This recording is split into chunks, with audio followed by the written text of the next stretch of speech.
that was killed in Brooklyn, New York. The story was he was in a stairwell in a project housing in East New York, and the lights were off. They had been off for months, and they've been making requests to the housing authority that they change the lights. And a police officer walks in and hears apparently a door slam, gets nervous, his trigger goes off and kills Akai Gurley, who had, a family, children, etc.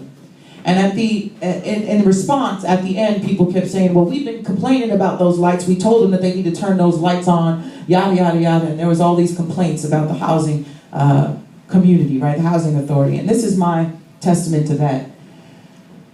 We have become so complacent with depending on other people to do things for us, begging for scraps. All right. That we have no self-confidence, no responsibility for our own communities. That when a light is not on and someone doesn't come to turn it on, it's our responsibility to make sure that light is on. Solution. Because we have our children walking through those stairs.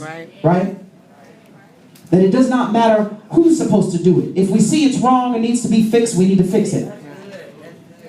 That's the thing we have not taught and brought down to our children. And it's something we have to do. Right? Something needs to be fixed, we ought to fix it. Doesn't matter who's supposed to fix it.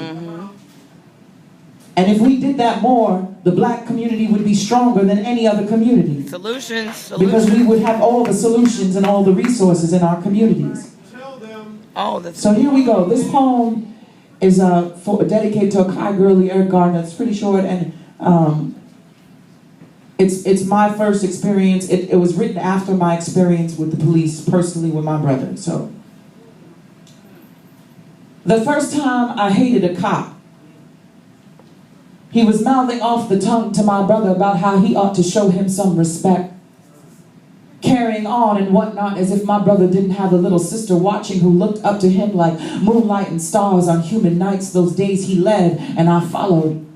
And he kept on like my brother wasn't a skyscraper or something, like he wasn't the bridge that led to boroughs, like he wasn't my hero, like he wasn't the grandson of a union worker who died building a water tunnel for a couple of knucklehead kids trying to turn fire hydrants into car washes. And I saw how brown and black boys grow into themselves angry at the world that day, how no matter what a sister did to show her love, she couldn't make a boy no man he wasn't bent on becoming. And even when I thought I was fighting him, I was fighting them. We were always fighting them, all those people out there fighting us, doing everything to remind us of our place. And I couldn't undo all the hate that builds, watching the men you love cower, watching the men you love cower, bending on their knees, watching the men you love cower to the scowls of overseers, all the bright and magic that dims, all the bright and magic that dims, the light that lowers, the light that dwindles, the magic that dims, for being policed, for being poor, a shade, a color, a shade, a color, too close to the root, being policed for being a shade, a color, too close, too close, too close, too close to the color of a beating heart.